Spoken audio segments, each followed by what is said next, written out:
Vira e Mexe de hoje, eu tenho a honra de receber aqui o Dr. Regis Frota, professor, escritor, economista, advogado e membro de várias academias aqui no Ceará. Esse homem, com seu conhecimento, com o armazém de conhecimento que ele carrega, tem dado uma grande contribuição ao nosso Estado e ao nosso povo. Também pesquisador de literatura constitucional, coordena o Departamento de Direito da Universidade Federal do Ceará. Foi fácil conseguir um tempinho, Dr. Regis Frota, para nos dar a honra dessa entrevista. Bom dia, Dr. Regis. Bom dia, Dr. Edson. Que maravilha estar aqui no seu programa. Professor, 1.100.000 estudantes, agora, no início das aulas de 2015, foram obrigados a cancelar suas matrículas na escola particular. Isso frustra muito a criança. Os pais se justificam questões financeiras. Muitos pais desempregados, salários reduzidos, tiram o filho da escola particular para colocar na escola pública. Muitas dessas crianças não querem ir para a escola pública e vão ficar sem a escola particular, sem a escola pública. Isso é um prejuízo para o país. 1.100.000 estudantes que criam a sua sociedade ali naquela escolinha particular e de uma hora para outra tem que sair porque os pais não podem pagar. É um prejuízo para o país isso? É um prejuízo enorme, porque não há outra solução para o país senão através da educação. É gravíssima essa situação. De fato, só a educação, só o estudo, só o contato com os livros. Me recordo até na semana passada, por exemplo, faleceu o grande escritor italiano Umberto Eco. E ele, em uma das suas frases, dizia: quem viveu 70 anos e nunca leu livro algum, só viveu uma vida. Mas quem leu vários livros, viveu 5.000 anos. Porque a leitura é uma imortalidade em busca do passado. E essas crianças que não podem ler, que são... Qual é a mensagem de Umberto Eco em Nome da Rosa? Em Nome da Rosa, ele faz uma investigação sobre a Idade Média, sobre o obscurantismo. Os frades mantinham o contato com a cultura e impediam que as pessoas lessem livros. O índex proibitório da Igreja Católica impedia, fazia uma relação de livros proibidos ao acesso da população. Portanto, a mensagem da Rosa, o Nome da Rosa, o grande livro de Umberto Eco, a mim me parece, traz, sobretudo, essa mensagem de que o conhecimento é necessário, não há porquê, não é possível. Mas quem lê muito sofre muito também? Também sofre, porque a vida é alegrias e tristezas, né? Porque quem lê muito se esclarece mais. Se esclarece mais, logicamente, é fundamental. Você mesmo há pouco comentava comigo que tinha lido o livro Minha Vida, do Charles Chaplin. É um setor da leitura, por exemplo, a biografia. Eu escrevi no ano passado a biografia de meu pai, Joaquim Adalto Araújo, o médico e o homem, lá de Sobral. O médico? O médico e o homem. Ele foi um rapaz que aos 9 anos de idade saiu da cidadezinha do interior, Santana do Acaraú, passou 8 dias para chegar aqui montado num burro para estudar no Colégio Cearense. E depois foi para o Rio de Janeiro ficar 6 anos estudando medicina no Rio. Eu achei que era necessário escrever por ocasião do centenário. Isso pode ser um incentivo para outras pessoas. A história de uma vida. A história de uma vida. Claro.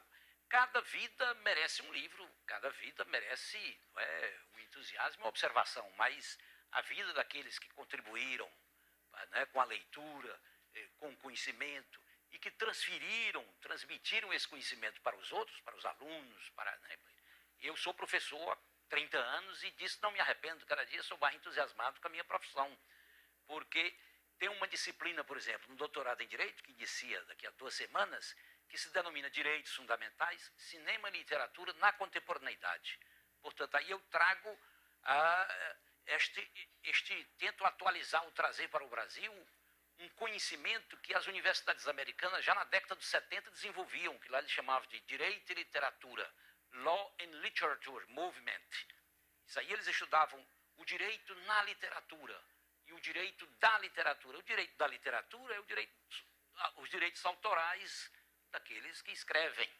E o direito na literatura é aproveitar-se do conjunto de narrativas que trata sobre o problema jurídico. Por exemplo, o júri, o crime de júri, todas as situações, as prisões. Se você pensa aqui, imagina, vamos dar alguns exemplos, Dostoiévski, que escreveu A Casa dos Mortos, descrevendo as prisões na Sibéria, o crime e castigo, o cidadão que cometeu um crime, mas que ninguém sabia, e ele fica o resto da vida com aquele sentimento de culpa.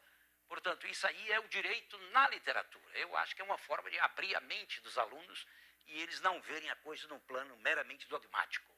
Doutor Regis Frota, o senhor falou que a Igreja Católica chegou a proibir alguns livros. É verdade. A Justiça no Brasil está proibindo o acesso ao livro Mein Kampf, Minha Luta, de Adolfo Hitler. O senhor concorda com essa proibição? Não concordo. Acho que um livro não... Quem for capaz de ler este livro, que é hoje apenas um documento histórico, do qual nós naturalmente não poderíamos ignorar, mas as pessoas que procurarem o livro estarão se esclarecendo e que terão plenas condições de saber se aquilo é bom ou ruim, se aquilo, quer dizer, muito mais grave que isso são algumas manifestações grupais nazistas que a gente observa alguns quiftos autoritários no Rio Grande do Sul, mas a leitura de um livro, isso eu sou absolutamente contrário à proibição de qualquer livro. Mas... Todos os governos, alguns governos autoritários na história do mundo sempre queimaram livros. Por exemplo, o Ray Bradbury comenta no seu livro 1894 a queima de uns livros em público, e então catalogou todas as pessoas que liam. Portanto, isso e é uma coisa absurda. Quer dizer, alguns regimes autoritários, essa atitude, essa visão de proibir a leitura do livro que saiu agora, depois que entrou no domínio público, não leva a nada. Eu acho que é negativo. Doutor Regis Frota, o livro é muito difícil chegar às mãos das pessoas pobres. Eu nasci numa situação muito difícil, aqui no velho Arraial Moura Brasil, e aos 8 anos eu tive a oportunidade de conhecer um livro, fora a cartilha Upa Upa Cavalinho, que eu estudei no Grupo Moura Brasil. O livro que chegou às minhas mãos foi através da Biblioteca Circulante. Minha vida de grande Charlie Chaplin. E eu li aquele livro, tive dificuldade de interpretar, pedi à professora Glória Maridalva, por quem me apaixonei, porque me ajudou a ler e interpretar o livro. E eu disse, olha, eu estou aqui, nasci nessa situação tão difícil, arrodeado de lixo por todos os lados. Esse cara nasceu pior do que eu, Charlie Chaplin. Ninguém sofreu tanto na vida, na infância, como Chaplin, e chegou a ser um monstro em tudo aquilo que tocou as mãos, um gigante. O livro pode incentivar uma pessoa a crescer? Pode, necessariamente. É uma das poucas coisas da vida que pode. O livro é fundamental. Eu participo de uma academia, a Academia Metropolitana de Letras de Fortaleza, e fizemos nesta semana uma reunião no sentido de fazer uma programação para o ano 2016. Um dos projetos é deixar o livro na rua. Então, todos nós acadêmicos estamos doando livros para a academia, no sentido de que lemos o livro, pois vamos a uma determinada praça e abandonamos o livro ali. Quem quer que venha, encontra aquele livro, quantas oportunidades haverá? Aqui há todo um movimento em Fortaleza nesse sentido. A Sociedade dos Amigos do Livro também tem essa mesma preocupação de formar bibliotecas, já formou mais de 59 bibliotecas pelos municípios do Ceará. Portanto, o Chaplin que você descreveu, não posso deixar de lembrar aqui de pelo menos 3 ou 4 filmes dele, como Em Busca do Ouro, de 1935,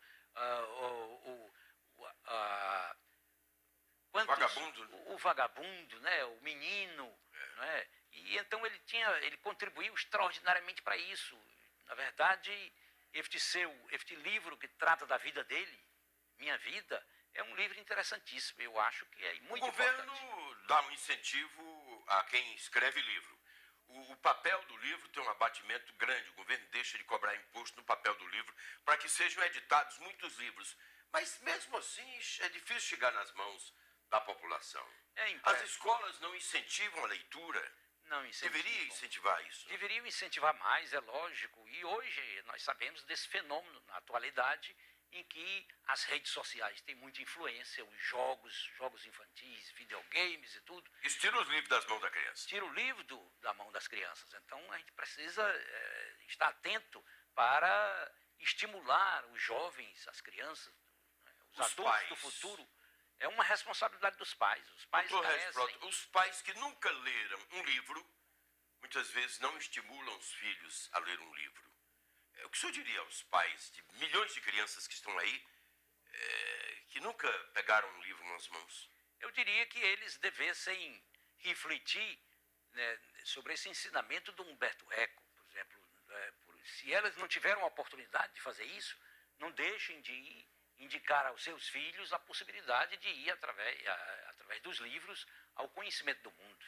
É através dos livros que você conhece a história, que conhece a geografia de um país, que conhece os acontecimentos que estão a ocorrer no mundo. Eu acho que os pais têm essa responsabilidade de estimular os filhos a ler, porque só através da leitura se consegue viajar, se consegue se transferir no tempo e no espaço. Eu tive um patrão, Zé Barreto Parente, velho Zé Parente da Rádio Iracema, do Banco Popular. Ele tinha uma fazenda em Riacho do Meio, Senador Pompeu. E uma vez viajei para lá com ele no aviãozinho dele, o piloto era o Celso Tinoco Chagas, que morreu no acidente com Castelo Branco. E lá na fazenda do Zé Parente, fazenda Riacho do Meio, ele foi e disse pro gerente: ô Dãozinho, vamos construir uma escola aqui para os filhos dos trabalhadores da fazenda. E tinha um cidadão, amigo dele, que eu não quero citar o nome, Zé Parente: nunca faça isso, nunca coloque uma escola aqui, porque se esses meninos aprenderem a ler e escrever, não vai ter ninguém para trabalhar na sua fazenda. Mas mesmo assim ele mandou construir a escola dentro da fazenda. Alguns governos não querem que o povo leia, porque a leitura esclarece, e esclarecendo o povo deixa de ser esclarecido, o povo deixa de ser massa de manobra e cobra mais dos governantes. Como quebrar isso, hein? Eu acho que é necessário, é fundamental a leitura, o conhecimento. Só através da educação, como eu disse, Edson, é possível retirar o país do atraso em que se encontra, ou mesmo das crises econômicas e políticas. É através do conhecimento, só a democratização do conhecimento possibilitará que uma nação, que uma sociedade se soerga e que ponha em questionamento e que tenha consciência no seu voto e que escolha melhor os seus parlamentares. Portanto, em todos os níveis institucionais do país, seja o judiciário, o Congresso Nacional, o Legislativo ou o Executivo, eles carecem, eles têm uma enorme responsabilidade e, por vezes, querem mesmo impedir que as pessoas sejam esclarecidas. Toda esquina deveria ter um livro? Deveria ter uma esquina, em toda esquina deveria ter um livro, ter uma biblioteca. Talvez nós não tivéssemos tantos jovens nas cadeias, né? É verdade. Só através do estímulo ao conhecimento é que é possível. Na verdade, eu estou absolutamente convicto de que sem o conhecimento que através do livro se consegue obter, não é possível uma revolução. Eu agora passei 5 meses no Chile, por exemplo, e é um país pequeno e que, no entanto, já tem 2 prêmios Nobel de literatura. O Pablo Neruda, o poeta, e a Gabriela Mistral. Confesso que vivi. Pablo Neruda. Portanto, precisamos de seguir esses exemplos. Por que o Chile está... O Brasil tem algum prêmio Nobel de literatura? Nenhum. Não tem nenhum? Nenhum, até o momento não.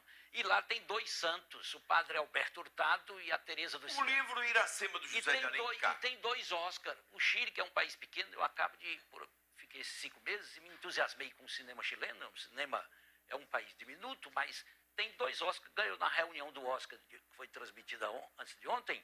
O Chile ganhou pela segunda vez um outro Oscar, de um filme de desenho animado. Se o senhor fosse secretário de Educação ou de Cultura, o senhor mandaria distribuir o livro a toda criança Iracema do José de Alencar? Eu acho que era um bom projeto. Eu acho que não só mandaria, como faria, estimularia que houvesse edições mais baratas e que, né, transferiria o conhecimento da Iracema, porque o Iracema de José de Alencar criou a literatura nacional. O José de Alencar é um homem que teve essa percepção e é necessário que tenhamos conhecimento. Eu acho que 80% dos cearenses não conhecem José de Alencar. É uma pena, né? Na verdade, é uma pena. Eu entrevistei o professor Regis Frota. Eu gosto dele depois de ganhar a biografia do seu pai. Pronto, aqui está. Tá bom? É sua hora. Biografia Joaquim Adalto Araújo, o médico e o homem. Eu li qualquer coisa em relação ao médico de homens e de almas. Sim. Não é? Eu entrevistei o professor Regis Frota aqui no Vira e Mexe. Senhor, muito obrigado pela atenção. Eu agradeço. Eu faço só um